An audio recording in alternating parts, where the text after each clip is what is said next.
EX Prime.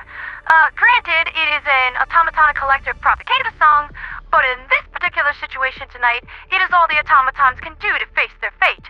There is no avoiding the doom barreling down upon them. You know, I really appreciate certain doom more from this angle. It is far better to give than receive. What I'm referring to is the fact that the Jet Brigade, in their sheer brilliance, simply moved one planet further south.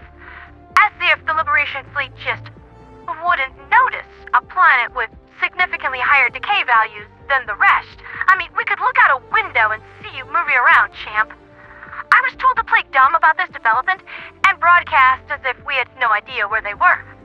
At least until we could move Decay into position and launch her orbital blockade.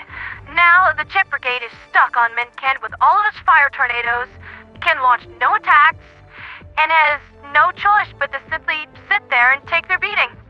And is the big, strong, evil robot legion carrying jetpacks with fuel that is flammable? Does it go boom?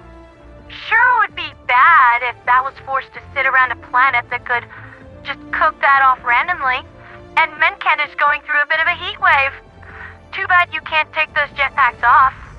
I bet you really wish you had something to keep that explosive fuel nice and cool, like this lovely ice cream I'm enjoying right here. Aw, you want this so you don't go boom? Too bad. This just in, it turns out that there is no intelligence within the Automaton Collective. They're all just a bunch of artificial morons. In other news, I've been doing some experiments with Mercy's firmware and found that he actually has different modes for his vocal modulator. There's a setting here for Macho Man Randy Savage. Oh my sweet Liberty, I've got to hear this. You don't know where Super Earth is coming from, oh robot. Yeah, you're right. You don't know anything about the Macho Menkent, where I'm coming from, because it's mind-boggling to you, yeah. You don't know where I'm coming from, oh robot.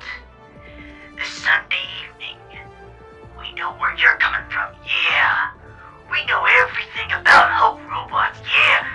I know what makes you tick.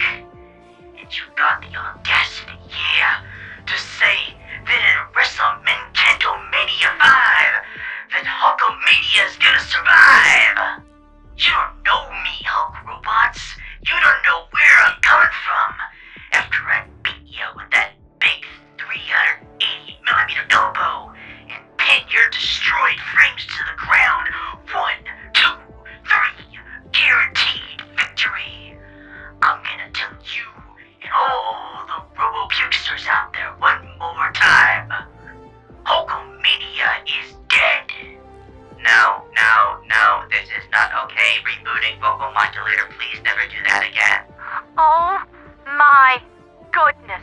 Are you kidding? That was awesome. I'm going to use that every day.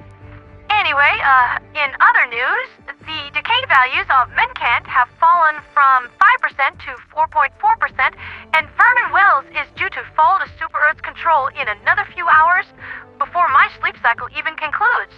And then the divers working Vernen are likely going to mosey on over and join in the savage beating taking place on Menkent for even more family-friendly fun. Decay's orbital blockade power is due to expire in another 13 hours or so, which provides plenty of time to get in some really good hits while Skynet is down. I could only imagine the transistor bursting tantrum that the mainframe is throwing over this.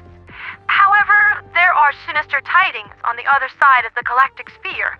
Earlier today, a travel advisory was issued due to extreme gravitational conditions around the Meridian Singularity. All FTL routes have been severed, and the ministries of Super Earth have declared it off-limits until further notice. Just like it did whenever Meridian was still actually a planet. I swear, that place has to be cursed. At this point, I can't imagine this situation getting any worse. If the Illuminate just shoved the Terminate super colony back through the wormhole, I would regard that as getting off easy at this point. Not that that is ideal either. I am just expecting next week to unleash absolute and utter hell on all of us. It's just a good thing that we're used to diving into this kind of thing on the regular, so these shenanigans won't be new. However, these conditions have made direct close-range observation of the singularity impossible by any means, and whatever happens next will likely come with some degree of delay, as the FTL signals require time to travel back to the observatories on Angel's Venture. Great. Rounding out the evening news for tonight, I am told that the Bank of Prosperity is nearly ready for its public release, as is its public speaking voice. Just in the nick of time, too.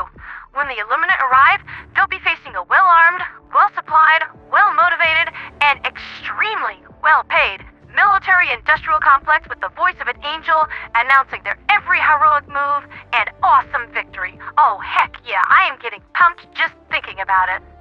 That's been Liberty's latest with me, Pandera the Radio Angel.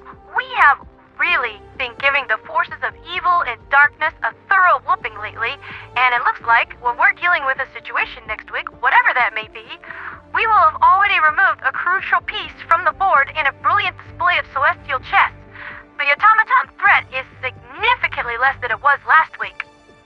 But that's what happens when you try to step to the deep blue of Super Earth, Chuckles. You got your nose bloodied. Now quit your crying and get back to the game. It's your move. For liberty, for freedom, for democracy, and for Super Earth.